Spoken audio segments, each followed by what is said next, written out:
Agradecer também quem está de olho na nossa programação pelo nosso canal no YouTube, que é o RIC TV Oeste. Valeu pela preferência.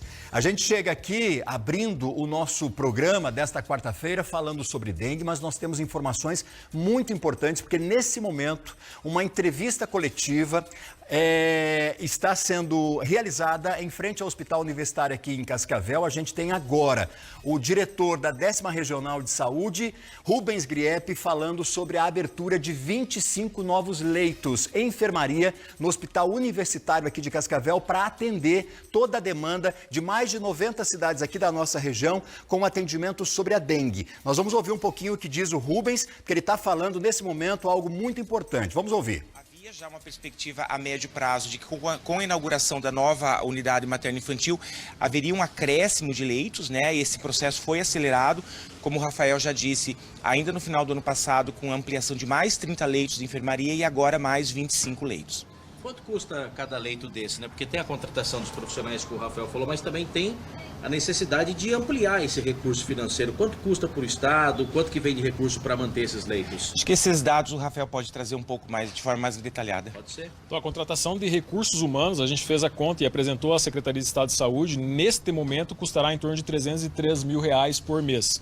A gente ainda tem que estruturar os leitos e aí a gente tem que lembrar que nós estamos estruturando não só esses 25, mas estruturar também os outros 30 que nós abrimos de maneira emergencial, mais ou menos o investimento do Hospital Universitário em cima disso para os equipamentos destinados aos leitos vai girar em torno de R$1.500 mil. Quando você fala estruturar, significa o quê? Eles não estão funcionando ainda? Os 30 leitos estão funcionando, mas nós temos macas, mesmo que seja em ambiente de enfermaria, e não é o local adequado colocar macas lá. Então nós temos que comprar camas, suporte de soro, tudo isso estava em processo licitatório, mas com o decreto de emergência em saúde pública, a gente deixa o processo licitatório de lado e passa a comprar com uma maneira mais emergencial e mais rápido para a gente conseguir colocar mais conforto nesses 30 leitos que estão funcionando e realmente estruturar de fato os 25 que vão ser ampliados. Rafael, nós estamos ao vivo agora no Balanço Geral. Você pode explicar para o pessoal que está acompanhando a gente em casa nesse momento, né, a respeito desses 25 novos leitos de enfermaria que vocês vão colocar em funcionamento, né? Quando entra, qual é a expectativa e com relação também a essa contratação geral, né? Como é que está a situação nesse momento no HU? Bom, a reunião foi segunda-feira à tarde na Secretaria de Estado de Saúde, tivemos o acordo de estruturar isso e aí agora a universidade, né, o reitor já tomou a iniciativa de fazer a chamada do processo seletivo simplificado. A gente tem o prazo desses profissionais fazerem os exames médicos e começarem a trabalhar e também temos o prazo dessa dispensa que eu falei de licitação para a gente comprar de maneira emergencial as camas. A gente espera que num prazo aí máximo de 10 a 15 dias a gente já consiga colocar tudo para funcionar e da melhor maneira possível para atender essa população. Vocês vão utilizar o espaço da materno, né? Como é que está também a questão da materno-infantil, o andamento para a inauguração de todo aquele espaço aqui no HU? Bom, a materno-infantil ela ainda não foi entregue à obra, né? Nós ocupamos o 3º andar com a enfermaria da maternidade, de fato, por isso proporcionou a abertura daqueles 30 leitos. E ainda assim, sem a entrega da obra, sem a inauguração que a gente ainda tá prevendo aí acontecer pelos próximos dias, mesmo assim a gente vai ocupar um espaço ali em comum acordo com a construtora, um espaço que já está finalizado, apesar de alguns andares ainda precisar de algumas adequações, né?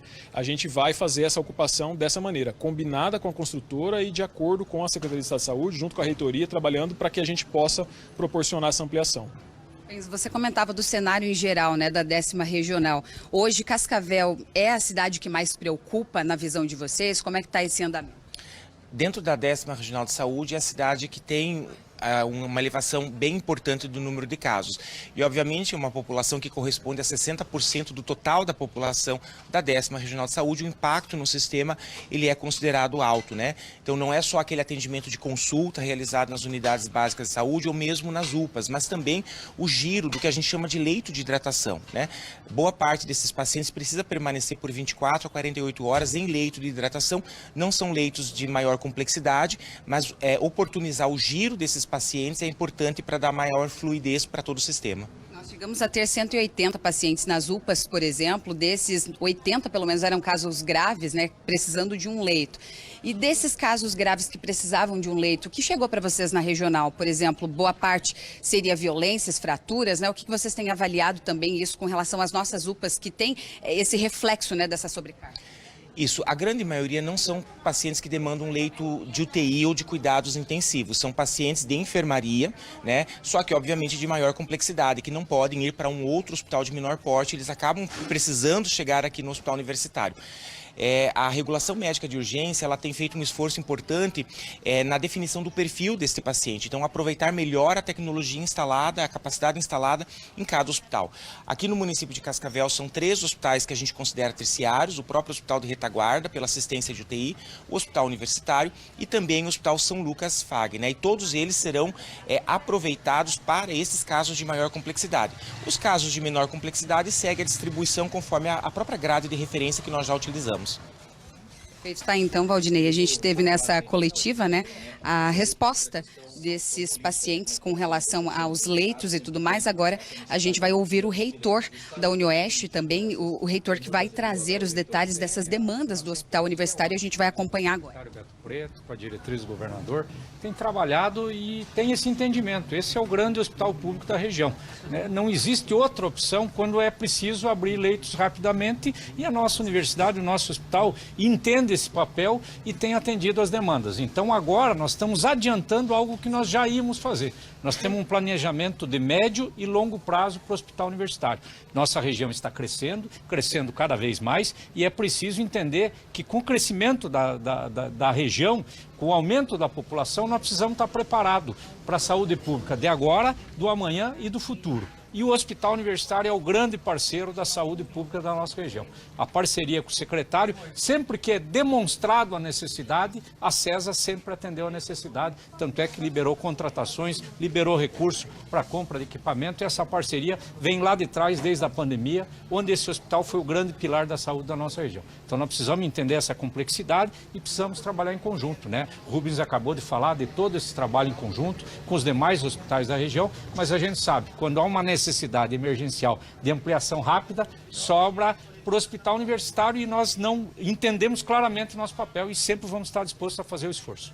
No passado, a verba de custeio sempre foi o grande problema, né? E agora, como é que está isso, né? Existe já uma negociação direta também e a garantia desses recursos para não faltar dinheiro para o HU? Essa conversa é rotineira, né? Então, todos os últimos anos, nós somos atendidos na necessidade de custeio. É óbvio que, claramente, é preciso demonstrar onde aumentamos, onde ampliamos, e isso tem acontecido, né? Vocês não têm escutado mais, às vezes sempre existem problemas burocráticos, mas vocês não têm escutado mais algum fornecedor sem pagamento, algum médico sem pagamento. É óbvio, a burocracia às vezes atrasa um pouquinho, né? Então agora, a virada do ano, mudou o sistema financeiro do Estado. Quando você muda o sistema, é todo um trabalho para fazer a máquina rodar de novo.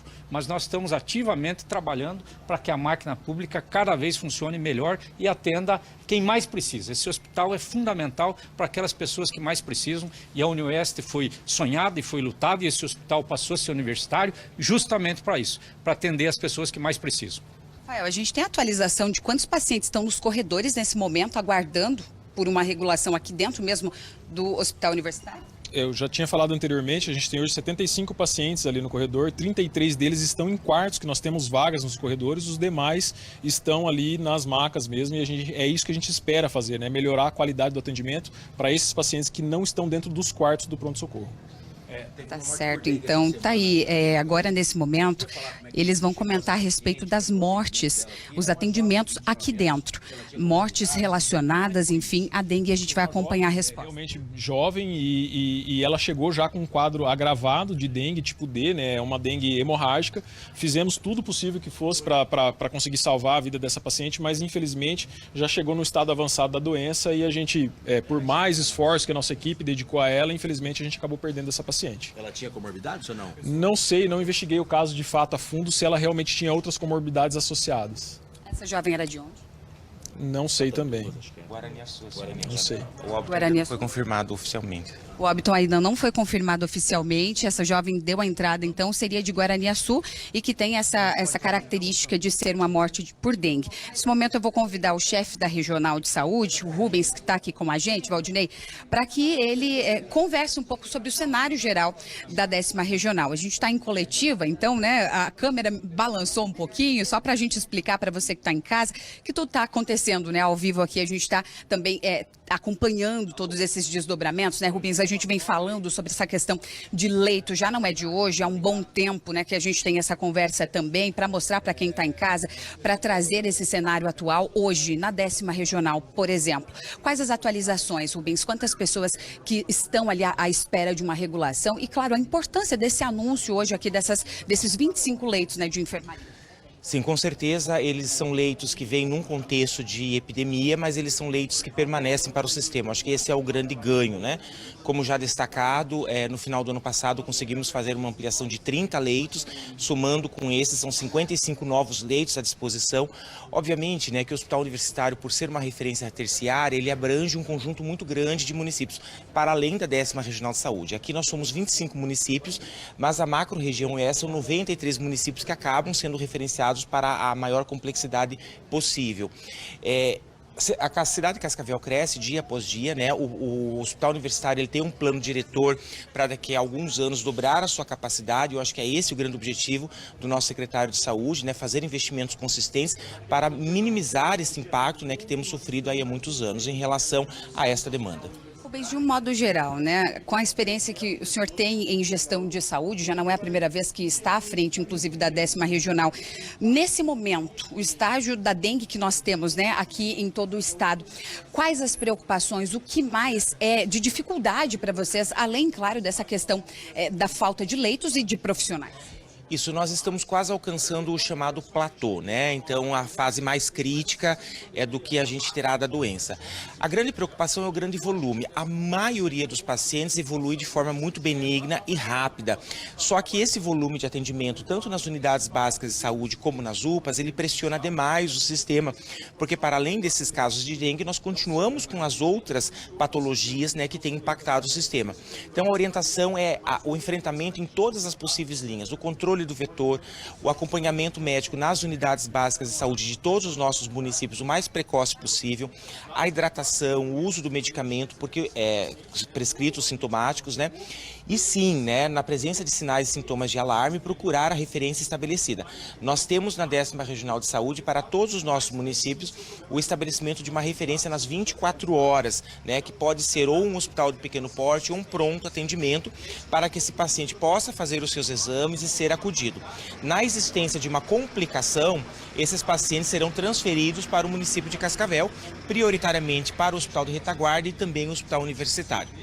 Rubens, a gente recebe, né, no dia a dia ali reclamação da população, sugestões, e um dos questionamentos mais comuns demorou tomar medidas, que a gente teve a chegada ali do Fumacê, agora o anúncio de novos leitos. Na sua visão, de fato, demorou para se reorganizar o sistema? O sistema foi pego, digamos, de surpresa com essa quantidade grande de casos, de confirmações e de casos, inclusive, que evoluíram para óbito? Olha, o Fumacê ele segue critérios muito específicos do Ministério da Saúde. Ele só é liberado quando se atinge um coeficiente específico de transmissão sustentada dos casos de doença, né? Até porque há um impacto ambiental na utilização desses pesticidas, larvicidas. Mas elas foram feitas de acordo com a demanda do próprio município, né? Então o start é do município, a Regional de Saúde organiza toda essa logística, tanto que a aplicação do Fumacê ela é feita por profissionais da Secretaria de Estado da Saúde. Obviamente que o município de Cascavel tem ajustado, né, o seu fluxo. Foi anunciado ontem mais 3 unidades de saúde para atendimento rápido dessa população. E isso é importante, né, que o atendimento precoce seja feito. Isso vai evitar sinais de agravamento para os casos, né, porque a maioria realmente vai evoluir de forma bastante positiva.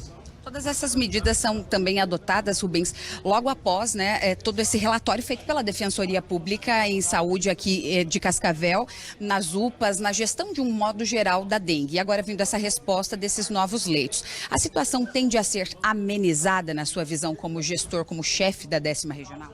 Eu acredito que sim, obviamente que a gente está fazendo uma projeção de números de casos ainda, né? Mas trabalhamos aí com a possibilidade de ter alcançado o nosso platô de transmissão população e a partir daí o arrefecimento de todos esses casos, né? Mas isso ainda vão levar algumas semanas, né? Nós tivemos a participação importante do Ministério Público, né? Nós temos na Regional de Saúde o chamado GT da rede de urgência. O Ministério Público ele faz parte deste processo, né, de discussão, assim como os nossos hospitais. E toda essa discussão, cada hospital trazendo as suas possibilidades. Nós tivemos um incremento importante de leitos na pandemia da Covid. Esses leitos permaneceram no sistema e agora a gente precisou, mesmo sem ampliação física, né, acomodar um número maior de leitos. Rubens, a gente agradece sua participação aqui ao vivo com a gente no Balanço Geral. Esse, então, é o chefe da 10ª Regional de Saúde aqui de Cascavel, Rubens Grepp, comentando a respeito de todo esse cenário, né? A gente que esteve aqui acompanhando essa entrevista coletiva, essa entrevista que reuniu os setores, né, aqui do HU, os chefes aqui do HU, também da UniOeste, o reitor Alexandre Presente e o chefe, então, da 10ª Regional de Saúde, atualizando esse cenário e também esse investimento importante aqui para o HU. HU que hoje é responsável por gerir e por ser, né, o subsídio da saúde de urgência, de emergência para mais de 2 milhões de habitantes, né, Valdinei? Não é só Cascavel e é importante a gente deixar isso claro. São 75 pacientes que estão hoje aqui no HU, por exemplo, aguardando essa realocação, são ali nos chamados corredores, né, de urgência, ali de emergência, conforme vão chegando, e são casos de um modo geral. Além desses pacientes que estão aqui, né, a gente tem também as unidades de pronto atendimento aqui de Cascavel, pacientes que estão na região aguardando também por essa regulação e agora nos próximos dias deve entrar em funcionamento então esse anúncio de 25 novos leitos de enfermaria, que segundo a gestão, a avaliação feita junto também ao secretário de Saúde do Estado do Paraná, Beto Preto, a todos os gestores da nossa regional, esse era o principal investimento a ser feito, de fato, na questão da enfermaria, porque de todos esses pacientes que aguardam, não são pacientes que estão aguardando UTI, por exemplo, assim como o chefe da regional comentou, né? Boa parte dos pacientes que estão nas UPAs é à espera de um leito de enfermaria, que necessita de um cuidado um pouco ali maior do que é o recebido na UPA e que estava ali à espera. Então, com esses 25 leitos, deve dar um pouco mais de fôlego para essa gestão, mas claro que ainda não soluciona o problema.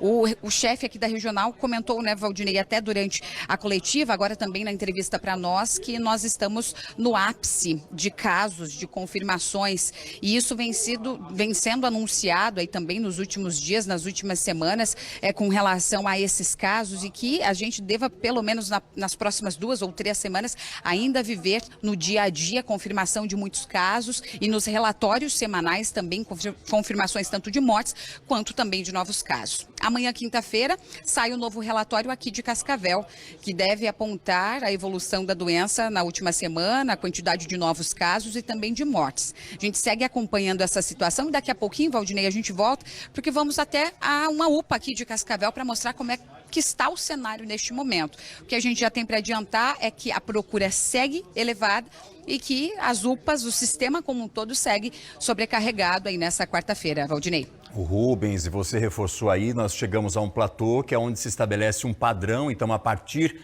de agora, do que se tem percebido, o número, né, de casos confirmados, ele vai seguir numa toada muito próxima. Nós vínhamos numa crescente e agora isso se estabiliza, porém, se estabiliza no alto, né, daí numa linguagem bem clara aqui para os nossos telespectadores.